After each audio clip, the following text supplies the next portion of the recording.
My name is Sacha Jenkins. I am the executive producer of a show called Rapture on Netflix, and this is Hot New Hip Hop.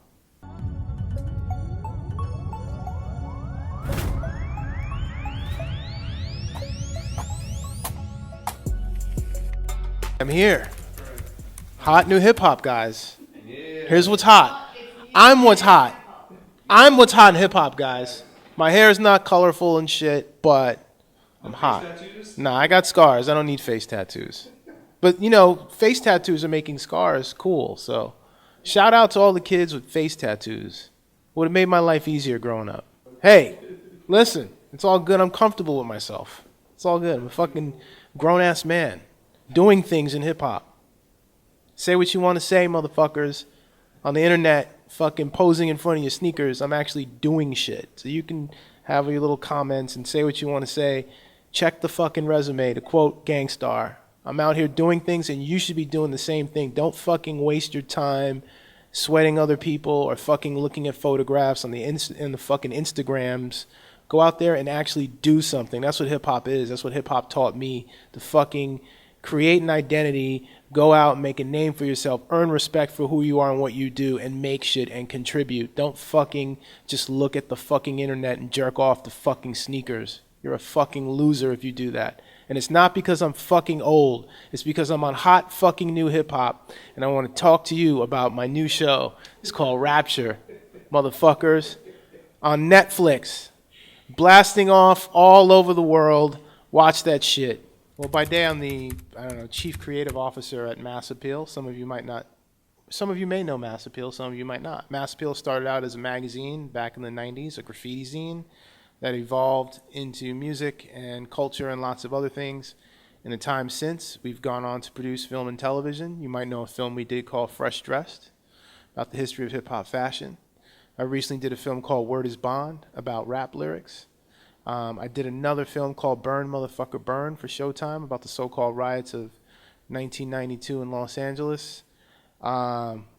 Even before that, I did a series for VH1 called The White Rapper Show. Many of you were probably not alive when that show hit. So I've been doing things in the rap game for many years, before many of you were born. And that's cool because now you're born and it's your turn. Well, in the 80s, actually, I started a graffiti magazine when I was about 16 years old called Graphic Scenes and Explicit Language. And this is at a time when there were maybe one or two graffiti zines in the entire world. I did that for a couple of years. And then in 92, I started a hip-hop newspaper called Beatdown with a childhood friend. Did that for a couple of years. Then I started Ego Trip magazine. And then Ego Trip magazine went on to... We did a book called The Book of Rap Lists, which a lot of people seem to enjoy. Then we did a book called The Big Book of Racism, Ego Trip's Big Book of Racism. And that led to some television shows, which led to more television shows, which led to all the things that I do today. In between that, I was a music editor at Vibe magazine. I'd written for Rolling Stone and Spin and a bunch of other magazines at a time when there weren't a lot of people who looked like me writing about hip-hop. Now there are a lot more people who look like me writing about hip-hop, and that's nice. Because some of us actually grew up, I grew up with hip-hop before there was a music industry. I heard music in the parks, and that might make me sound like an old, dry piece of shit, but it's the truth. I was indoctrinated into the world of hip-hop by being a kid on the streets. And guess what? Now you can be a kid on the internet and be an apostle of hip-hop. So if that's how you got down with hip-hop, the internet, I'm not judging you. Good for you. I'm still going to advocate you going out in the streets and listening to music in a park or picking up a basketball and putting the fucking joystick down and fucking shoot some hoops. Well, again, for me, I grew up in Queens in the shadows of Queensbridge housing projects, going to the same schools that Nas went to. I met Havoc from Mobb Deep writing graffiti on trains. This is how I know these people. So for me, one of the first songs that had a major impact on me was The Bridge by MC Shan, produced by Marley Marl.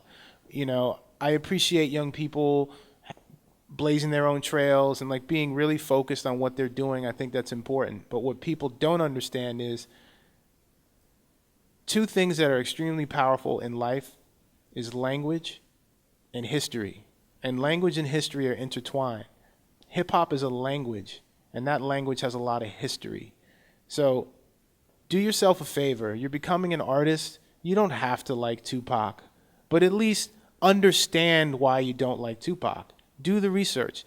If you are making art that is now a part of this lineage, this history that is hip hop, you should be honored to be a part of it. You should have a level of respect and pride in your ancestors. And that is the problem. It's like you look at ancient culture. You think 20 years ago, in the scheme of things, when you think about the Holy Roman Empire, you think 20 years ago is a long time ago? It's not a long time ago. So, again, not to sound like the old man, keep doing what you're doing. Not mad at what you're doing. It's not for me, and it shouldn't be for me. Like any old man who's beefing with you because they're saying your shit is whack is out of touch. That dude needs to pull his pants up. Do your thing in your era and kill it. My advice, though, is you should know your history, because guess what? The kids who come after you, who are going to say you're whack and they don't care about you, they're going to need you for some reason. And that's the problem with hip-hop. There's no connectivity between the generations. Everyone thinks that they're better.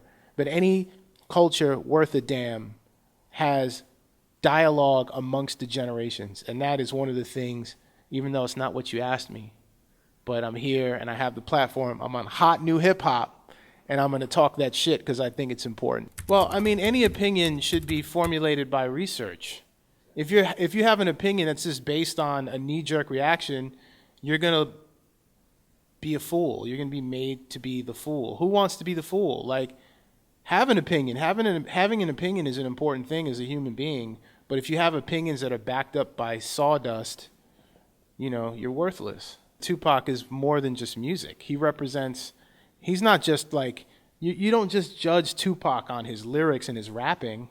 Like when you say Tupac is like Jesus to a lot of people. So when you're saying Tupac is boring, it's like saying some spiritual leader is boring. Someone who commands the respect of lots of people. Like, you don't have to like Tupac, that's your prerogative. But to just flat out say he's boring, it's just kind of like, it's a little lazy. Yeah, I totally agree. But he's a kid. At the same time, he's a kid. His name is Little Xan. Maybe he's on Xans. Maybe he's not. He's going through his own thing. So it's like, can you really be mad at a kid at the end of the day? Like, how many stupid things, as me as a man in my 40s, how many stupid things did I say when I was 19? Plenty. So it's like, if you also want to put all this weight on a kid, there's something to be said about that as well. Well, it's never been a career path, because for me, this is really my identity. This is something that is an extension of who I am, and it represents a lot of people who come from where I come from. So when I was given the opportunity to tell these stories, I took it very seriously, and I tried to tell these stories from a perspective of someone who is native. And so in doing that, that created more and more opportunities. But even as things started to happen, and maybe that's a mistake on my end, I never woke up and said, all right, now I'm going to parlay this shit, I'm going to do this, and I'm going to do that. Like, everything that I've done has just been a natural extension of, okay, you have an interest in graffiti or graffiti writer. Well, you take photos of graffiti. Then you're like, well, maybe I can make a magazine about graffiti. Then I do the magazine. And then I'm interested in hip-hop. Then I put a couple of record reviews in my graffiti magazine. Then it's like, oh, my friend who's a hip-hop producer who wrote the reviews is like, hey, why don't we do a hip-hop newspaper? So then I do a hip-hop newspaper. Then I do a magazine like Ego Trip that is representative of all my interests, which isn't just hip-hop. Then in doing Ego Trip, then all of a sudden we get a book offer. Then we do the book, and then the book opens all these other opportunities. So everything that I've done has started with my general passion for a culture or a subculture. And then in demonstrating my ability to represent that culture in a way that is authentic, it created more opportunities. Well, it's just, this goes back to what I said about history and understanding your history. There's something called rock and roll. Same idea. Rock and roll was scary. And then when Elvis started shaking his hips like a quote-unquote savage, white people got scared, right? But Elvis was the vessel to spread rock and roll around the world, right? He was white. He had a particular look. But Elvis was from the hood, and Elvis would go to black clubs because he liked black music. And that's what informed him. So eventually, rock and roll all of a sudden is quote unquote white music, which I never bought into. I know the history. I know where it comes from. Obviously, white people have had a heavy hand in creating rock and roll, but really, we know where rock and roll comes from. So the same can be said for hip hop. Rock and roll at first is this scary music, created by savages that's all of a sudden going to control the minds of all these white kids and their parents are scared. It was the same thing for hip hop. But guess what? I got kids in my office at Mass Appeal. Shout out to Mass Appeal. Shout out to all the white kids at Mass Appeal. They don't fucking know what Led Zeppelin is. They don't know. They've heard of it. They've seen the T-shirt at Target. But like the first, so what's the first music? DMX was the first cassette I ever got, they'll tell you. You know what I mean? They didn't grow up on rock and roll.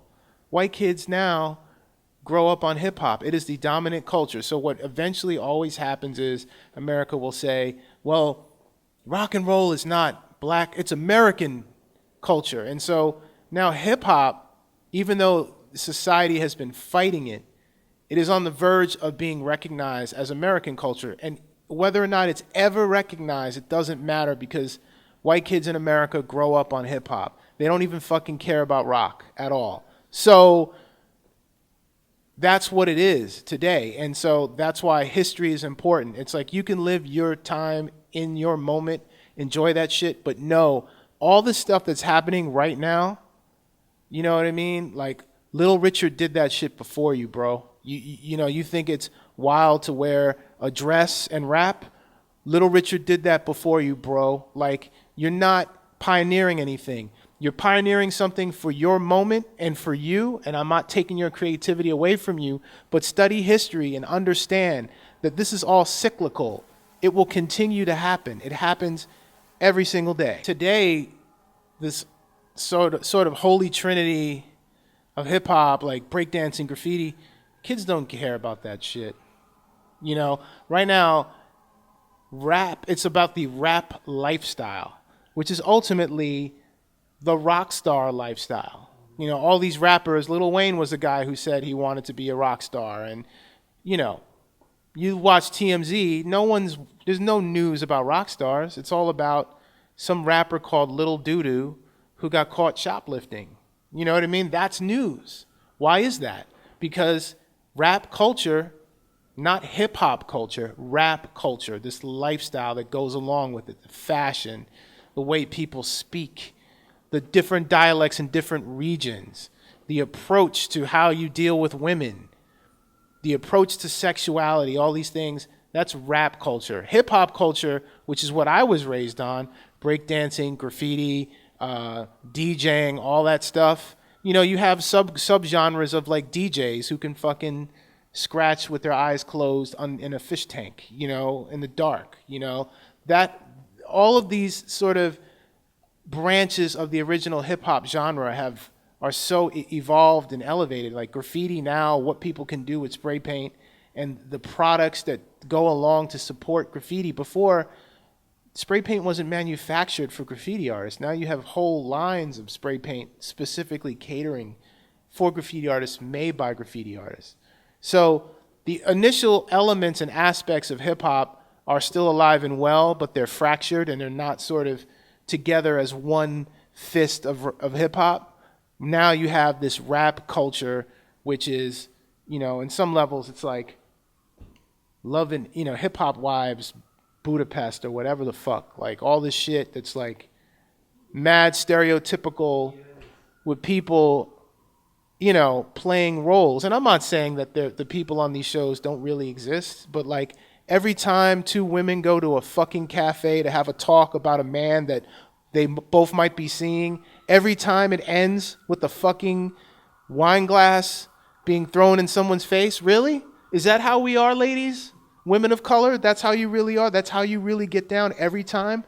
There aren't women out there who are like, yo, fuck that N-word. Let's me and you go out and have a drink and talk about what we're looking for in men. Every time it's a fucking fight, right? That's what it is. That's what people think rap culture is. It's a lifestyle. It's like you see these people on TV and they're augmenting their bodies and they have fancy cars and they're arguing over bullshit.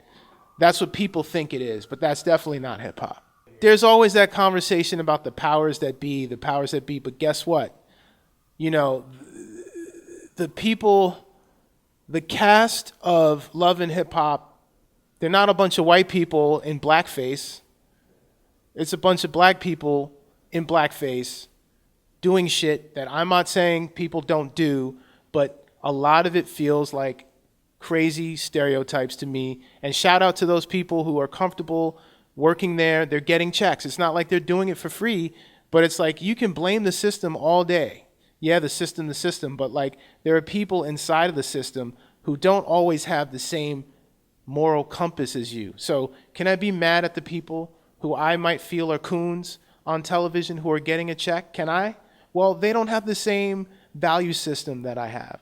So who am I to judge? All I can do is actually not watch it. So if there are lots of people watching it, that means there's a demand for it, which means I'm in the minority. So maybe people like to see people acting like coons on TV. And so those programs will continue. I don't watch those shows. Journalist. Here's the thing. Hip-hop journalist. What does that mean? It means you just write about hip-hop. But journalism is journalism. Like, are you a journalist? You know what I mean?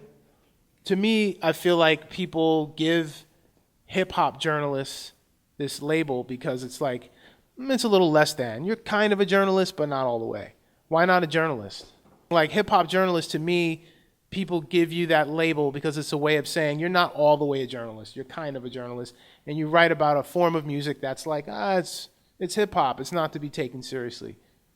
I mean, for me, hip-hop is all about the climate and the environment from which it came. And to me, Eminem's story of who he is and how hip-hop was used as a tool for identity, for everyone, anyone who embraces hip-hop, you come up with a new name. You're given a name, but you're saying, fuck that. Now I'm calling myself this, and this is who I am, and this is what I'm going to live up to.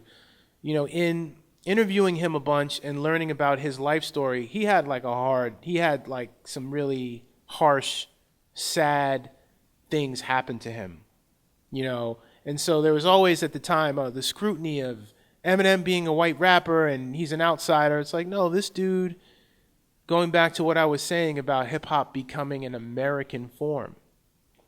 Eminem's a poor white dude. There are way more poor white people in America than there are anything else. Why wouldn't someone like that have a story that speaks to who they are and the importance of it? And I'll never forget, I was interviewing Eminem in his basement in Michigan. And out of nowhere, he just says, you know what? You want to know something? You know what I hate? I'm like, what? I fucking hate the White Rapper show. Right? And he goes on and on for like 5 minutes. I fucking hate that show. It's embarrassing. And I said, yo, you know I created that show, right? He's like, you created that show? I was like, yeah, don't you get the joke? He's like, no. I was like, it doesn't matter if you're a white rapper. I was like, you changed the game. That's the joke. No one cares. You changed that. And the reason why you changed that is because you weren't trying to be something that you were not. You were not fronting. You told your authentic story. And kids in the inner city, kids in the hood were like, oh, wow, white people have it fucked up too? And it's not like my mom, but it's fucked up like my mom, but in a different way. Wow, Eminem, like, you're cool with me. You're that cool white dude that I knew growing up, or you're that cool white dude I always wanted to know, or you're that cool white dude I should know. So for me, having the ability to have access to him and learn about what he had been through, to me, especially as a kid, you know, when you go through stuff as a kid, when you're bullied and you've been through shit, when you know, that stuff affects you in your adulthood. And so to see how he was able to process a lot of that stuff through his music and use his music as a tool to not only improve his life, not only to be a form of therapy for himself, but music that was therapy for a lot of other people. A lot of other people could relate to it. To me, like I tell people all the time, I don't listen to hip-hop now. I'll never have to listen to hip-hop again. But if you are a rap artist, I understand where you're coming from and what you're talking about. You might be coming from a different generation, but I went to the same shitty schools as you. I went to the same junior high school as Nas, and they told both of us we should go to vocational schools. And there's nothing wrong with vocational schools, right? But I had the dream of being a writer, right? And so Nas had the dream to be a rapper, but he's a writer too. So he applied his words to change his life. And I applied words myself, first as a journalist and now as a filmmaker, to change my life. So Eminem, he's done the same thing. He's in that trajectory of someone who used hip hop as a way to reinvent themselves, to change their lives, to better their lives, and to improve the lives of others. So whether or not I listen to Eminem every day is a moot point. I think who he is and what he represents is really important, not only to hip hop history but American history. Well, again, we did a book called the Big Book of Racism, and it was funny because that book happened a little bit before 9/11. We were in production on it, and I was like, man, I don't know if we can do this book. Like, you know, we're talking about stereotypes and, you know, the way we talk about humor at Ego Trip. You know, it was a diverse group of us. One guy was black, Greek, and Ecuadorian. One guy was black and Vietnamese. One guy was Chinese. One guy was, you know, Mexican, and there was me. I'm a little bit of everything, but I'm Haitian and African American. So we were in a unique position as a group of guys who were of color to kind of make fun of everybody. But I was a little nervous about doing it because I felt like we're coming off of this moment of, you know, people are being stopped because they're Muslim, and, you know, people are being racially profiled for all the wrong reasons. Not that there's ever a right reason to be racially profiled. And I was nervous about it, but everyone was like, look, let's get our shit together and let's do this book. We do the book, and then someone at VH1 gives it to this woman, Christina Norman, who was the president of VH1 at the time. She liked the book, and someone said, let's do some shows with these guys. They reached out, and we did a show called TV's Illest Minority Moments, and it was basically exploring the roles that minorities have played on television. It was a one-off. Did okay. They said, you want to do more? So then we did a series called Race-O-Rama, which was a 3-part series that further explored race. That did okay. Typical VH1 talking head shows. The difference is we had rappers on the show. And I knew that rappers have huge personalities because I've interviewed them. And VH1, and you can fucking quote me on this, they weren't doing anything with rappers. So once Ego Trip brought rappers to VH1, then they said, let's start looking at the rappers. And so Jim Jones was on my show. He was a nice enough guy. He's like, yo, I want to get into this reality thing. I introduced him to a guy named Jim Ackerman, who was the executive. And then from there, Jim Jones wound up getting a reality show. The producer of that show was Mona Scott. Mona Scott is the producer of Love and Hip Hop and all these other shows. Mona Scott was a guest on my show, Miss Rap Supreme, which was season 2 of the White Rapper show. The second season was all females. She was a judge on that show with Missy Elliott. Who does she meet on my show? Jim Ackerman. So I can say with confidence that a lot of this stuff that is, you know, on VH1 that involves rappers, I have a direct lineage to for a little while. But he's super talented. It's just, I need a manager myself. I'm in a band called the 1865. Al Jazeera just did a piece on African Americans in punk rock, and we were prominently featured. Go out and cop that 1865 shit. But management is hard, man. You know, you have to have a certain level of focus, and if you're a creative person, not that managers aren't creative, but it's like it's a nurturing thing. You got to be a father, a son, a mother, a dad, an uncle, and for me, with all the things that I'm trying to do, I have to try to remain creative. My day-to-day varies. You know, right now I'm in production on a few different things, so I could be traveling, producing a film or a television show. There are all kinds of things happening at Mass Appeal that I get my eyes on. We have a great team of young folks who are creative who I try to work with. You know, I learn from them. I learn so much from them, and hopefully they're learning from me. That's an important part of it. You know, it's not just about getting on. What has been my favorite? I don't know. That's a great question. To me, it's almost sad to say that it's all one film in a way. You know, it all covers hip-hop. It all covers different aspects of hip-hop. Even my film about the so-called riots of Los Angeles, I used hip-hop in a major way to tell that story. So it's all one story in a weird way. and just trying to, all these films, when you put them all together, they help tell the overall story. So to me, in a weird way, I'm telling the same story over and over again, just from different perspectives. So I like them all. Well, I directed the film Fresh Dressed, which initially was for CNN and wound up at Sundance and CNN, and then it wound up on Netflix. And then once it hit Netflix, I guess it performed to a place where we got invited to pitch them some things, and we pitched them Rapture. They already have that show, Hip Hop Evolution, I believe.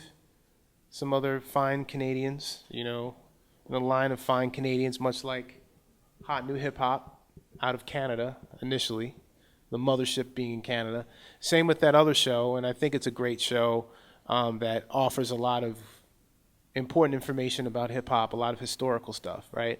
So we figured, well, how can we do a show that complements that show or doesn't step on that show's toes and offers, unlocks more doors in hip hop, So Rapture, initially I wanted to do something that touched on graffiti and da-da-da and dance, but kids now don't really look at hip hop in the same way. So hip hop now is lifestyle, having access to the lifestyles of all these artists, all these intimate moments. We being Mass Appeal, not just me, believed that if we created a show like Rapture, that it would have some success. And I mean, my advice for a writer is the same as a filmmaker. Like, people ask me, well, what was the transition like? To me, it's just writing. It's journalism. The same way I would tell a story in Vibe magazine, and I would think about all the people I want to interview beyond the artist to tell the story. I'm doing the same thing. Everyone's like, wow, how did you do that? It's the same thing, only with cameras. And obviously, you want to surround yourself with people who know every camera and can give you advice and add on to ideas that you might have. And I'm learning every day new things, technical things that I didn't know before. But it's really, the core of it is storytelling. If you're a writer, you can be a filmmaker. It's the same idea. Particularly journalism and documentary film. It's the same. It's confusing to me. It's the same thing. Doing a Wu-Tang documentary right now. That's all I'm going to say. Wu-Tang is for the children and for some 46-year-old men who have to interview them.